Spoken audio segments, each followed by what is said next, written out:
എടാ മോനെ, ഷമ്മിയൊക്കെ പഴയതായില്ലേ? എടാ മോനെ,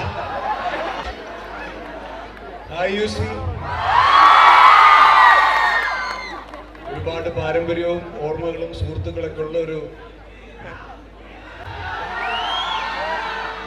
എടാ മോനെ, ഷമ്മിയൊക്കെ പഴയതായില്ലേ? എടാ മോനെ.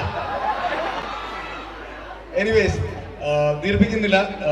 ഒരുപാട് സന്തോഷം ഇന്ന് ഫുൾ ടീമായിട്ട് ഇവിടെ എത്താൻ പറ്റിയതിൽ. ഞങ്ങളുടെ ആവേശം അങ്ങോട്ട് പകരാൻ പറ്റുമെന്ന് വിശ്വസിക്കുന്നു. ഈ ഒരു ഇന്ററാക്റ്റീവ് സെഷൻ ഒരുപാട് ഇന്ററാക്റ്റീവ് ആക്കാൻ നമുക്ക് മാക്സിമം ശ്രമിക്കാം. എന്നോട് എന്തെങ്കിലും ചോദിക്കാനുണ്ടെങ്കിൽ please send a mic around. അവർക്ക് എന്നോട് ചോദിക്കാതെ. ഷമ്മിയുടെ റിസംബ്ലൻസ് ആയിട്ട് തോന്നി ഈ രംഗയുടെ ക്യാരക്ടർ. അപ്പൊ അങ്ങനെ പ്രതീക്ഷിക്കാവോ? അങ്ങനെ ആവോ, എന്തുകൊണ്ടെന്ന് വിചാരിച്ചോ? പടം കണ്ടാ മതി. Thank you. അഭിനയം പഠിച്ചവനാണ്, കിടിലനാണ്, ഉഷാറാണ്.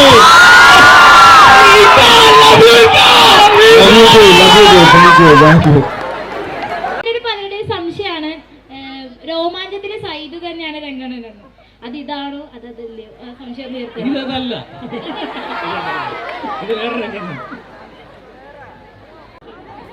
രംഗണനെ പോലെ ഇത്ര ലൗഡായ ഒരു ക്യാരക്ടർ ഇക്കടെ കരിയറിൽ ആദ്യമായിട്ടാണല്ലോ.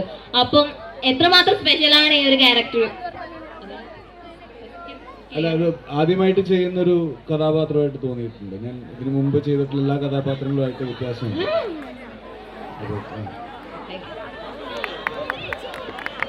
ഇപ്പൊ നിരാശയാണോ സന്തോഷമാണോ മനസ്സിലാവുന്നില്ല. ഇനി നിരാശയാണെങ്കിലും അത് സിനിമ കാണുമ്പോൾ മാറിക്കോളും. അതേപോലത്തെ ഒരു ക്യാരക്ടർ അല്ല. എനിക്കൊന്ന് ടീസർ മാത്രമല്ലേ കണ്ടുള്ളൂ, അതുകൊണ്ടായിരിക്കും അങ്ങനെ തോന്നിയത്. സിനിമ മുഴുവൻ കാണുമ്പോൾ അത് വേറെ തന്നെ ഒരു ക്യാരക്ടർ ആയിരിക്കും. ഇനിയിപ്പോൾ വേറെ സിനിമ കാണുമ്പോൾ നിങ്ങൾ ചോദിക്കും അത് രംഗ പോലത്തെ ക്യാരക്ടറാണോ, നിങ്ങൾ വേറെ പടം കാണുമ്പോൾ ചോദിക്കും അതുപോലത്തെ ഒരു ക്യാരക്ടറാണ്. എവിടെ മഞ്ഞുമല സീൻ മാറ്റി, അതേപോലെ ആവേശം മലയാള സിനിമയുടെ സീൻ മാറ്റി. എല്ലാ സീനുകളും മാറട്ടെ. വർക്ക് ചെയ്യുന്ന എല്ലാ പടത്തിന് സീൻ മാറണമെന്നാണ് എന്റെ ആഗ്രഹം. അതേപോലെ മാറട്ടെ. Thank you. അത് റേ, ഇത് റേ. നമസ്കാരം. നമ്മുടെ രോമാഞ്ചത്തിന്റെ പ്രൊമോഷനും ഇവിടെ ഉണ്ടായിരുന്നു. അപ്പോൾ അതിനും നിങ്ങൾ തന്നൊരു ഓളമുണ്ട്. ആ ഓളം പിടിച്ചാണ് ഞങ്ങൾ പിന്നെ അങ്ങോട്ട് പോയത്, ബാക്കി പ്രൊമോഷൻസ് എല്ലാം പോയത്. അപ്പൊ ഇതിനും അതിലൊട്ടും കുറയാത്തൊരു ഓളം പ്രതീക്ഷിച്ചുകൊണ്ട് ഞങ്ങളിവിടെ വന്നിരിക്കുകയാണ്. നിങ്ങൾ നിരാശരാക്കില്ലെന്ന് വിശ്വസിക്കുന്നു. Thank you. നമസ്കാരം. എൻ്റെ സെക്കൻഡ് ടൈമാണ് ജിത്ത് പറഞ്ഞ പോലെ രോമാഞ്ചത്തിന് ഇവിടെ വന്നൊരു പൊളി പൊളിച്ചിട്ടുണ്ടായിരുന്നു. അപ്പം ഈ പ്രാവശ്യം ഒരു പാട്ടൊക്കെ നമ്മൾ പാടുന്നുണ്ട്. അപ്പം മാക്സിനെ കൊണ്ടുവരുന്നുണ്ട്. Thank you. ഞാനും ഇതുപോലെ രണ്ടാം തവണ വരുന്ന രോമാഞ്ചം വന്നിട്ടുണ്ടായിരുന്നു. എൻ്റെ വീട് ഇവിടെയാണ്, മ്യൂസിക് കോളേജിൻ്റെ അടുത്താണ് വീട്, വെല്ലുവിളി.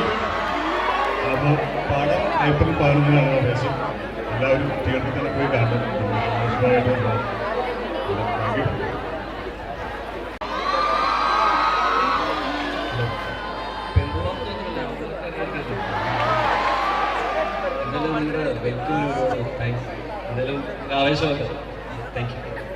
യൂട്യൂബ് ചാനലൊക്കെ അടിപൊളിയാണ്. ഇനിയും അടിപൊളിയായിട്ട് മുന്നോട്ട് കൊണ്ടുപോകണം.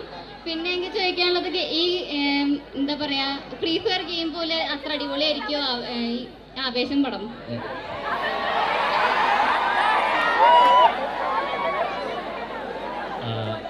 അതിനെപ്പറ്റി ആധികാരികമായിട്ട് സംസാരിക്കാൻ ജിത്തു ചേട്ടനെ കൊടുക്കാം.